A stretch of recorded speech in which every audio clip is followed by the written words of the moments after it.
Why couldn't a team like the rushing touchdowns this season, Jonnu? This does give the Patriots a much-needed upgrade at the tight end position, as Ryan Izzo only had 13 receptions and 199 yards last year and was their leading tight end.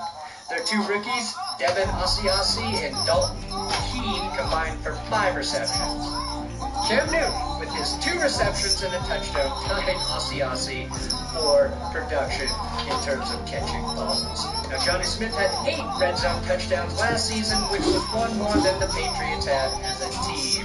Now, some are criticizing this move because of Smith's guaranteed money, which is just north of $31 million, which is more than George Kittle and Travis Kelce in guarantees.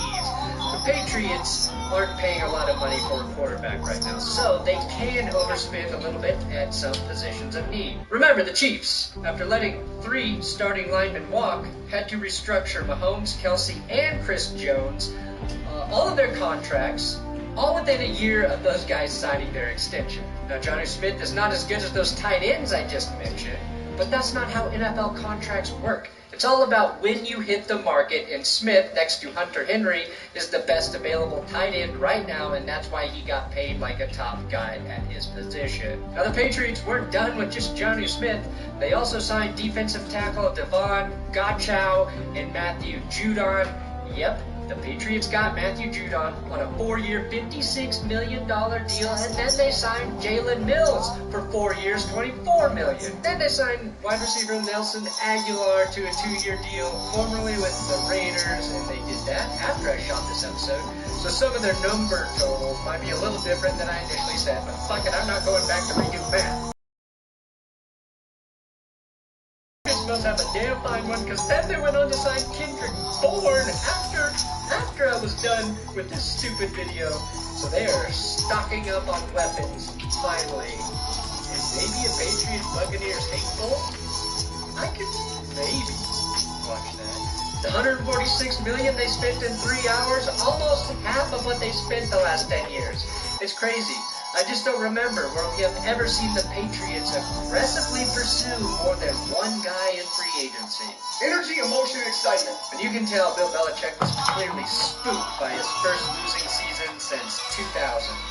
Plus a little Tom Brady envy, and all of a sudden the Patriots have gone from total isolationists to rapid spenders, totally handing out contracts to just about anyone who will come to Foxborough. And I would like to say Bill Belichick, flush with cash, is like a kid at the candy shop.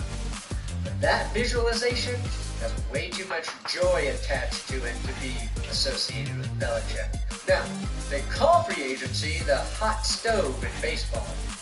But I think that literally applies to Johnny Smith, whose girlfriend poured boiling water on him back in college. That's not relevant, but shocking enough I had to mention it here. And then use it as a segue. A team close to the hot stove is the Packers. I'm not sure how this 4-year extension for Aaron Jones will pan out.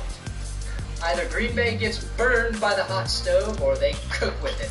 This was a bit of a surprise move to me, mostly because this is the kind of signing that won't piss Aaron Rodgers off. It's 4 years, $38 million with a $13 million signing bonus, making Jones the highest paid running back in NFL history, who just fumbled in a championship game. So my question is that a choke chain, Aaron? I don't know why I'm doing this to the Packers. I love them, and I really like the way Aaron runs the ball. This was a fairly team-friendly deal, but it's always a dicey proposition giving a running back a second contract, especially when you just spent a second-round pick on another running back a year ago. A.J. Dillon, you son of a bitch, who averaged 5.3 yards per carry last season. The Packers' running game as a whole averaged 4.8 yards per carry last season, 7th in the NFL. That basically tells me to scheme an offensive line, and get this, the passing threat of Aaron Rodgers is more important to the running game than any one running back. And again, Jones is coming back because of his ability to catch balls out of the backfield. Jamal Williams could have taken over that role, as that's something he does well and would have been cheaper than Jones, but Williams will now hit free agency, and that's why this deal to me will teeter delicately between good and bad. Next we have the This might as well be Monopoly Money Award, which goes to Taysom Hill, who signed the least real $140 million contract extension, and not just sports history, but human history. Voidable years is the new favorite phrase for fake quarterback extensions. Big Ben has them, Brady has them, but Taysom Hill is the only quarterback who won't be retiring that has them as part of his deal. It saves the team cap space this year, but voidable years for Hill just means the only way you get this money is if you stop playing quarterback like Taysom Hill and more like a quarterback. Energy, emotion, and excitement. Hill was like, I just thought you guys were finally paying me for playing every fucking position on the team. No, Taysom. No. Then we've got the no one will ever believe this man can stay healthy award going to the 49ers for signing Jason Verrett to a one-year deal. I'm kind of shocked that he declined a multi-year deal. He said he's betting on himself, and I love that, but Jason, your injury history is fucking terrifying. Not terrifying? Bringing the fullback, fully back award going to the Niners as well as Kyle Juszczyk stays in San Francisco. The Niners give him a 5-year, $27 million contract. Yes, that is a lot for a fullback, but he put up 6 touchdowns last season and does quite a bit in Kyle Shanahan's offense. Juszczyk has 1,849 receiving yards as a fullback, which is actually quite a bit more than Aaron Jones, given it's been done in about double the seasons. Running back Ronald Jones had 3 less receiving touchdowns than Kyle Juszczyk. Juszczyk also outperformed Melvin Gordon in the passing game, so think of Kyle Juszczyk as the only NFL fullback / receiver. That's what he got paid for. And then we've got the last time I checked he doesn't play tackle award, which goes to the Chiefs, who decided to finally bolster their offensive line and signed guard Joe Thuney to a 5-year, $80 million deal. Here's the problem, they still don't have a left or right tackle. Thuney is a fantastic guard, but he's a guard, and that doesn't fix the fact that they just cut both Eric Fisher and Mitchell Schwartz last week, or that center Austin Reeder is not expected to return. For a team that never runs the ball inside, it's nice to see they are stacked there. Laurent Duvernay-Tardif opted out last season, but he might decide that fighting COVID is less stressful than being blamed for everything that goes wrong in Kansas City. Yes, Chiefs GM Brett Veach is a wizard, and is probably why he asked Joe Thuney to restructure his contract before the ink even dried on the first one. Joe Thuney, the first player to sign a new contract and a restructure of his contract on the same day. Then we've got the Zeitler I Hardly Knew Her Award. Guard Kevin Zeitler signed a 3-year deal with the Ravens after the Giants released the veteran guard. He's played for the Bengals, the Browns, and the Giants through his first 9 seasons in the league. Zeitler is an exceptional pass-blocking guard, which might signal that the Ravens are making a hard push to become more balanced. So maybe this signing will pair nicely with the new wide receiver. Kenny Golladay is still out there. Unless not by the Saturday, Sunday, and Thursday. Chark trade. I won't be able to play. Chark trade. DJ Chark trade. I do hope Kevin Zeitler spends at least 1 season with the Steelers, though, so he can have played for every NFC North team, finishing with James Harrison. You should. The best hometown signing goes to my Denver Broncos for locking down the big man, Shelby, a slap on the balls, Harris, the best pass blocker in the league. Well, he's best at blocking down passes. But getting Shelby back in Denver for 3 more years, smart move for a really underrated defensive lineman. And here we are, the best signing of the day. That award goes to the Buccaneers for Shaq Barrett. 4 years, $72 million. I'm using a broken controller. 2021 is I'm using a broken controller. I love Shaq Barrett, and I'm happy he's getting $36 million fully guaranteed, and a chance to get his 3rd Super Bowl ring. This deal was agreed upon about 30 minutes into the tampering period, meaning the Buccaneers won free agency the main reason why I'm after playing about is 30 because minutes. Basically the same way they had the Super Bowl wrapped up in about 30 minutes. Back to the Bucs. That's essentially 4 of their 5 most important players on the roster. Plus, it's expected that Ndamukong Suh and Rob Gronkowski will both likely return. Then the Buccaneers go 5 for 5 on their big guys, bringing back Gronk, on a 1-year, $10 million deal. Oh, and that's it for free agency, but the slowest to retire award. Is so bad.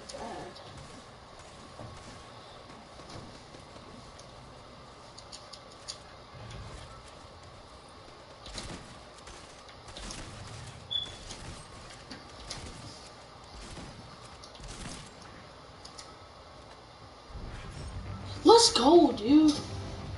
They made me VIP. I'm playing this like protect something. And they made me VIP, which I'm kind of goaded on a broken controller.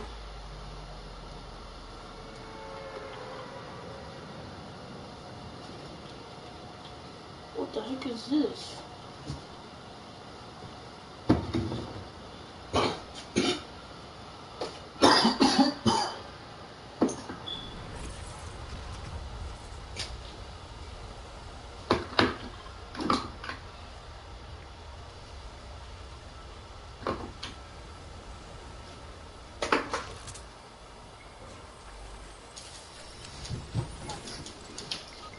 Dude.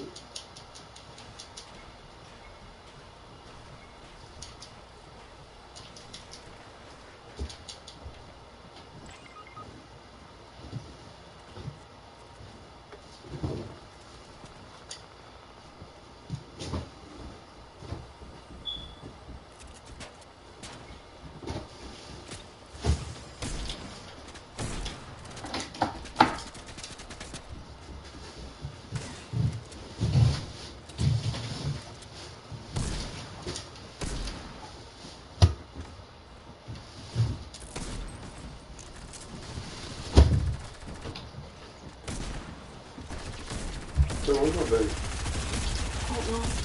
I don't know. I was with mom all day.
Dude, I'm so done, dude. Stupid ass control.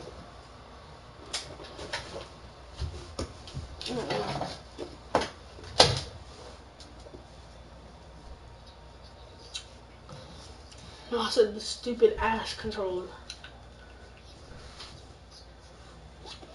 Go on my stream, bro. I'm not using the Xbox controller. I don't even know how to connect the Xbox controller to PlayStation.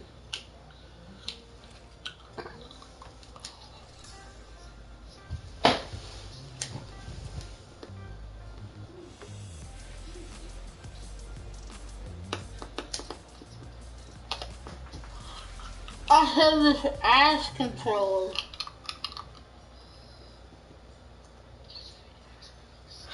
That's an ass.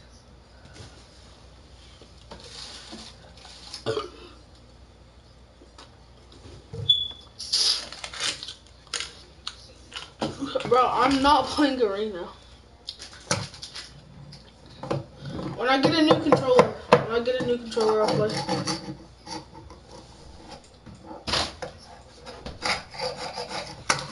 What do you think I'm playing? Still I'm lagging.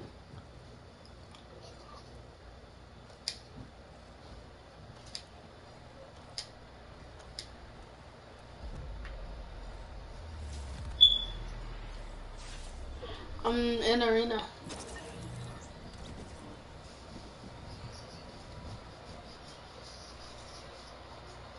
No, I was playing this guard thing. And of course, the skill matchmaking. Hey, Jaden, can I use your controller? No. Or you use this one? No. Why?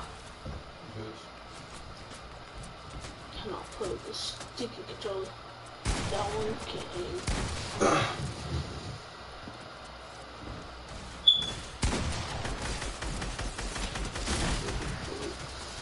Can you call my base? I'll look for her. So.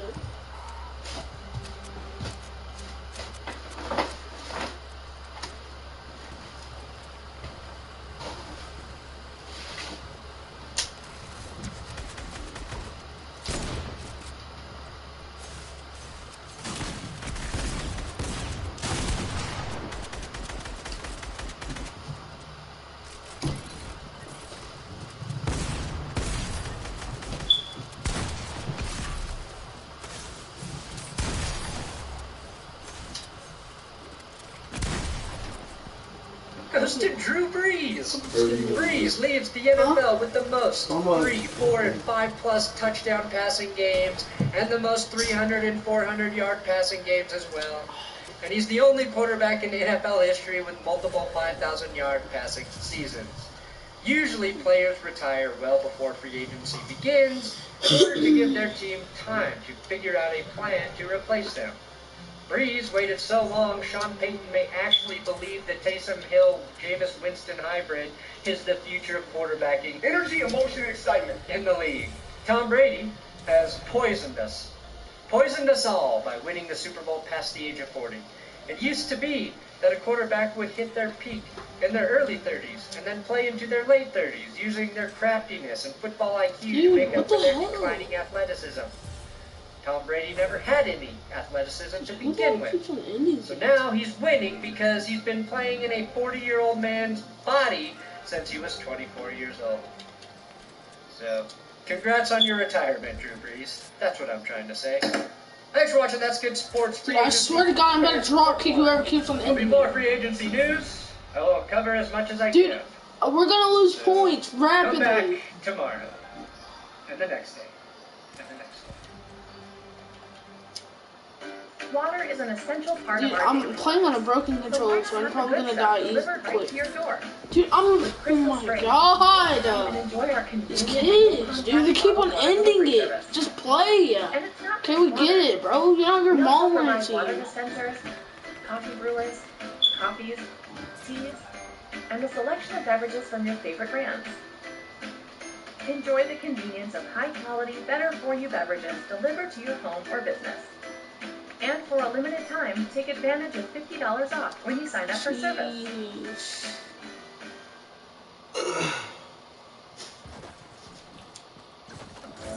They called for the best. Yeah, well, those guys, they got blown up. So they turned to us, sent to save our species on some far-off planet. Most were killed.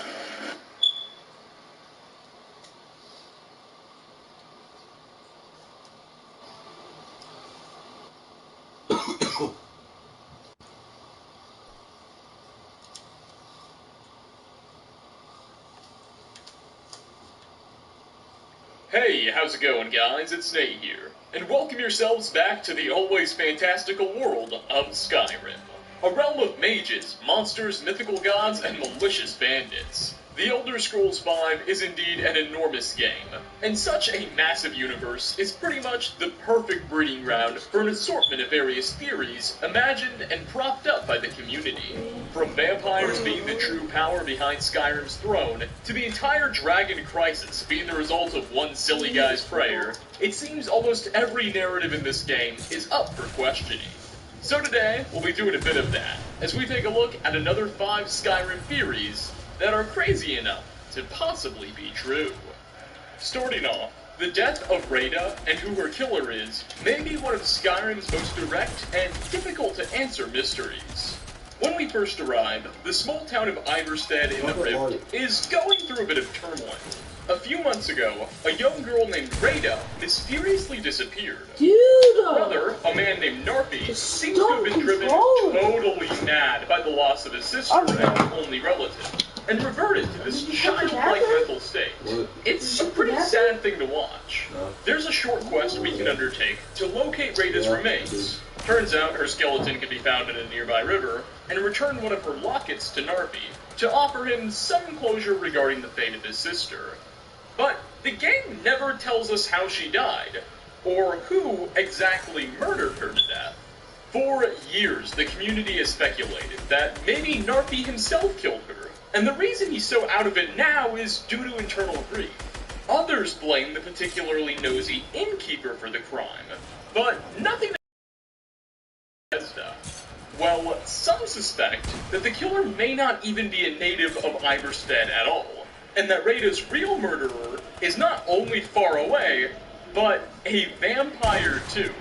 You see, the Dawnguard DLC introduced a character named Benaris Volvin, an imperial vampire from the Somerset Isles, who recently came to Skyrim in search of a legendary underground well known as the Blood Spring.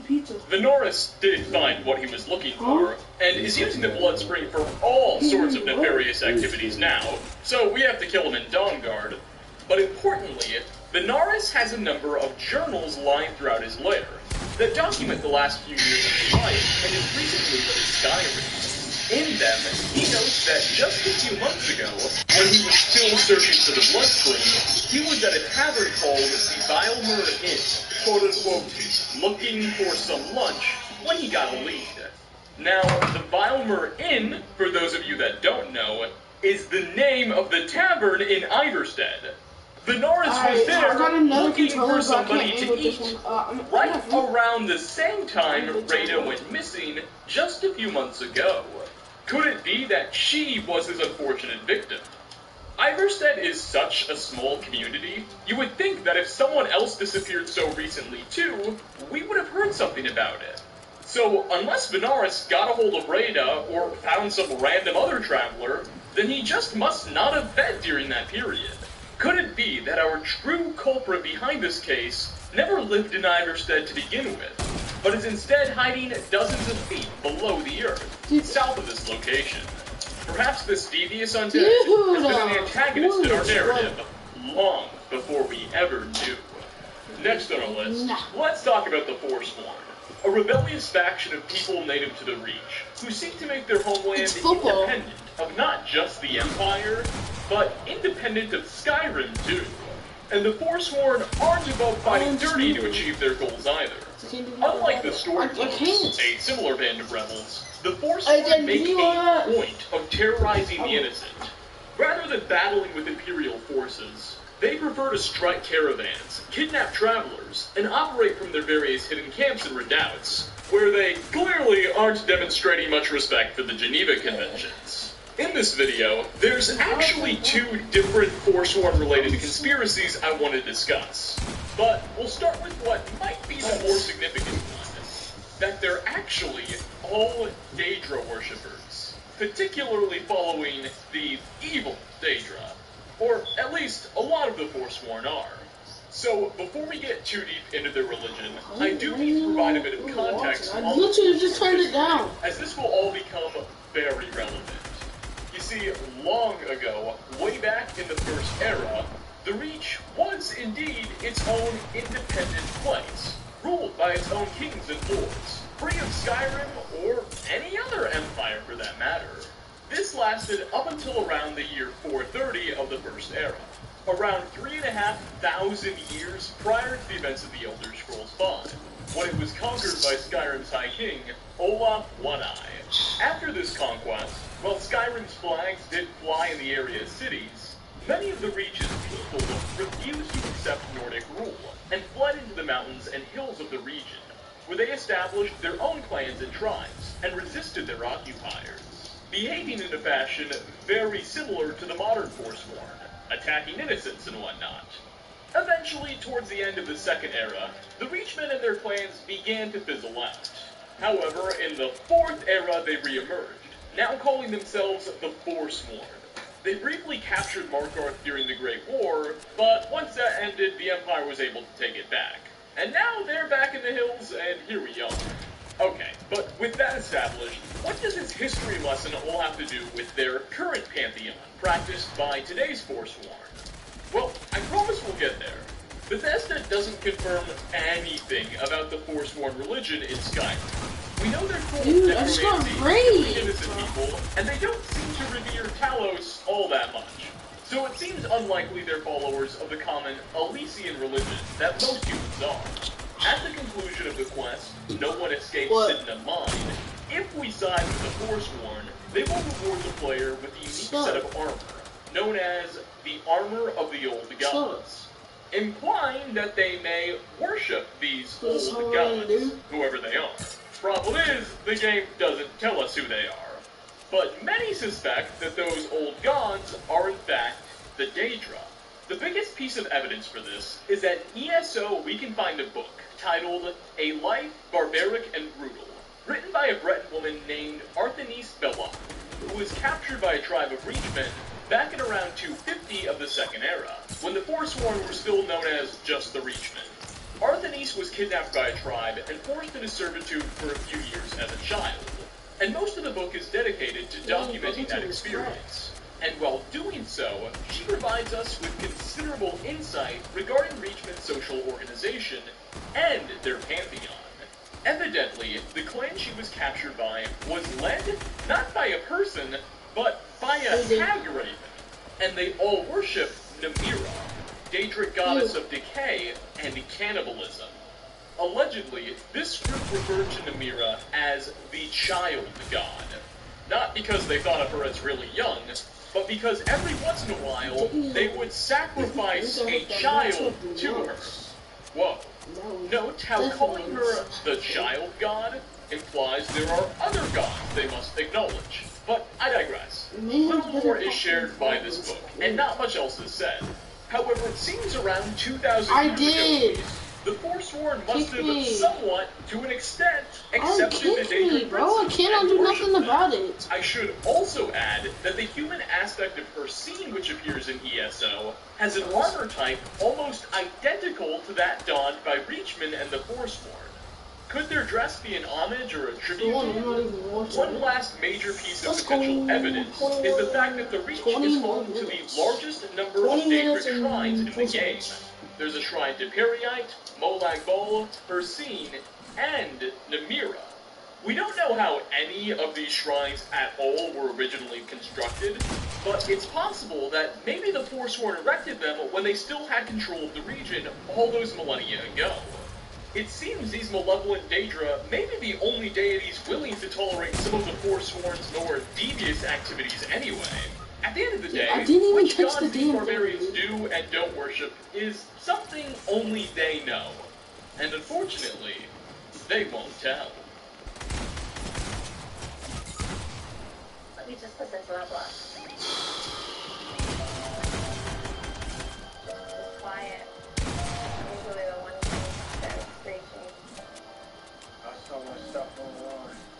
Just got to think about more people I care about the most. Oh man, this is about to be cool. Just when you think you're sick of living in the floods in. Oh, never mind, this is really Morning cool. light off the fire escapes the nights and then the park blasting big fun tapes. It's a story about a lot that was disappearing once upon a time. Far away land called Washington Heights. Was other notice was going on. Hey, hold on this big Washington Heights! look who's home. Bad shaving.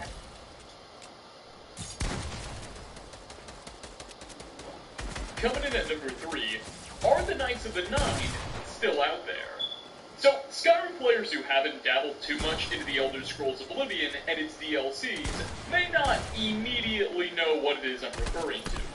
The Knights of the Nine, short for the Knights of the Nine Divines, were a faction of warriors that the player could create and lead, or I suppose recreate and lead, it's a long story, that would help you in the main quest line of defeating an undead alien invasion. So, for those of you who are unaware, long ago, thousands upon thousands of years before even the Elder Scrolls 4, the region of Cyrodiil was controlled by an elven race known as the Aliens. The Aliens were not very good folks, though. They were known to have enslaved pretty much every human being they came across. Eventually, the humans got pretty annoyed by this, and they revolted. A number of prominent figures played a major part in this revolt. But the one the Knights of the Nine care about is a warrior named Pelennor Whitestrake. Pellinol led human armies in multiple battles, never suffering a defeat. And eventually he went on to personally duel and defeat the leader of the Aliads in a one-on-one battle, and ultimately led to the freeing of all mankind. Well, now, thousands of years later, the ghost of that Aliad leader is back, and he wants to reconquer what is his. The player will be able to found the Knights of the Nine, recover the very armor that was used by Pellinol Lightstrike, and defeat this Aliad leader one final time, and once and for all, remove him from existence. Once you did that, the quest would be completed, and the Knights of the Nine faction you just started would sort of just continue to hang around for a while, always remaining vigilant of any new threats. And that was that. Those are the spark notes of the Knights of the Nine expansion, at least.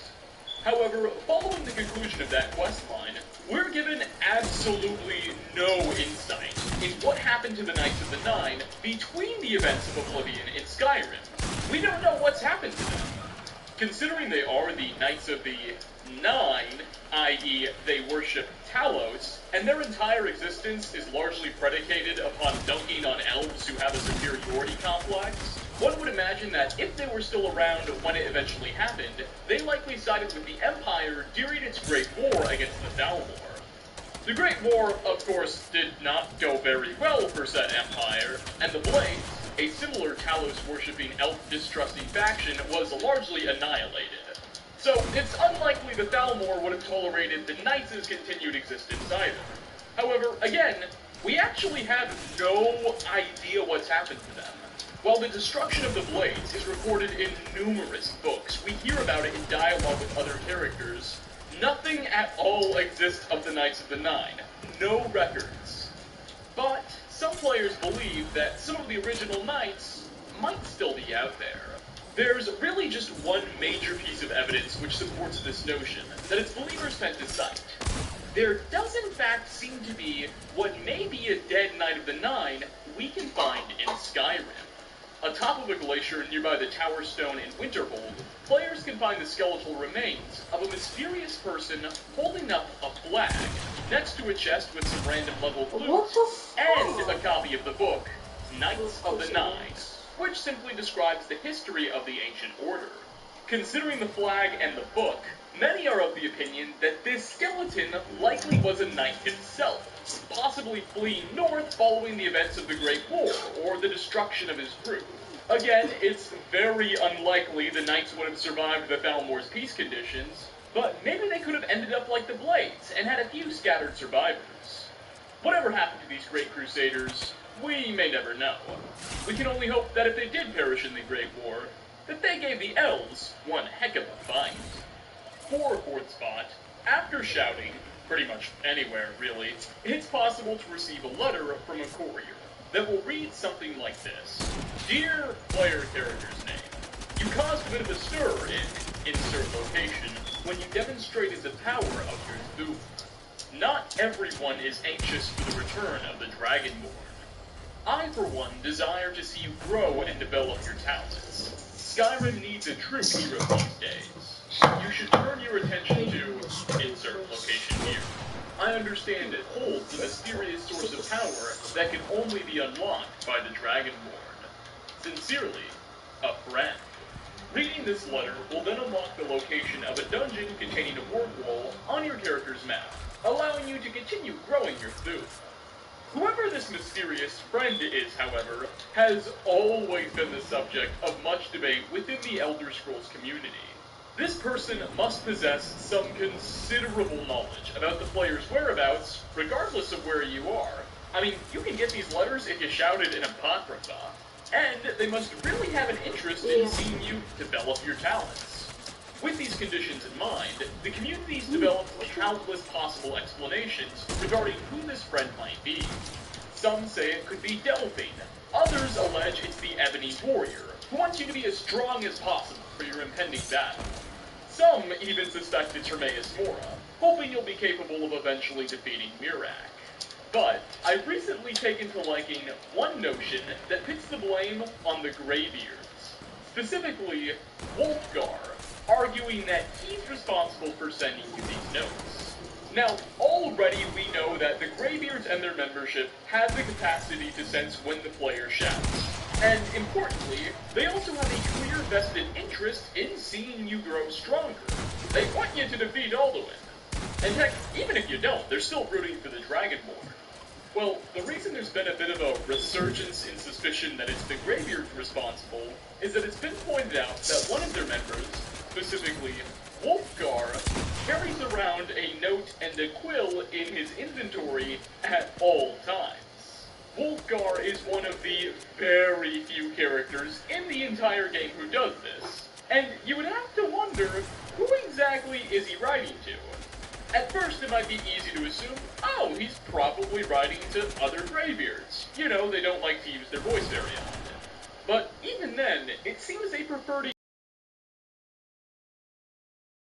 In multiple quests, it's almost like the Greybeards are reading each other's minds and just figuring out what the other ones want them to do. And besides, if they are passing notes to each other, why is Wolfgar the only one with a quill and paper? Okay, I'll admit this is probably the weakest of the theories in this video, and in all actuality, the friend is probably just Todd Howard or something, but still, something to consider. This is Agent Jones requesting access to restricted file 8752. This is Agent Jones requesting... No time to stabilize reality, but plenty of time to revoke my credentials. This is Agent Jones requesting access to all materials related...